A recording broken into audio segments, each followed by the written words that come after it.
Қазақтың бір мақалы өнер алды бірлік, ырыс алды тірлік дейді. Бірлік қандай елде болады, қайтсе тату болады, білмейді. Қазақ ойлайды. Бірлік ат ортақ, ас ортақ, киім ортақ, дәулет ортақ болса екен дейді. Олай болғанда байлықтан не пайда, кедейліктен не залал? Ағайын құрмай мал іздеп не керек? Жоқ. Бірлік ақылға бірлік, малға бірлік емес.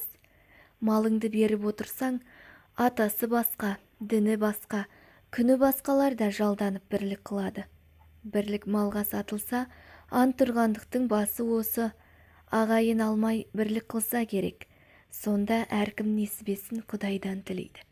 Әйтпесе Құдайдан тілемейді, шаруа іздемейді. Әуелі біріне бірі бәле іздейді. Не түсін, не ажарын, не өкпесін бұлдап, ол болмаса бір бәле салып, қорғалатып, әйтеуір бірін-бірі алдаудың амалын іздеседі. Мұның қай жерінен бірлік шықты? Ырыс алды тірлік дейді. Ол қай тірлік?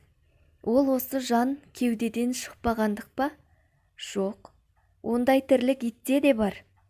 Ондай тірлікті қымбат көріп, бұлдаған адам өлімді жау көріп, ақиретке дұшпан болады. Жанын қорғалатып, жаудан қашып, қорқақ атанып, еңбек қылудан, қызмет қылудан қашып, еріншек атанып, ез атанып, дүниеде әлгі айтылған ырысқа дұшпан болады. Ол айтқан тірлік олар емес. Көкірегі, көңілі тірі болса, соны айтады.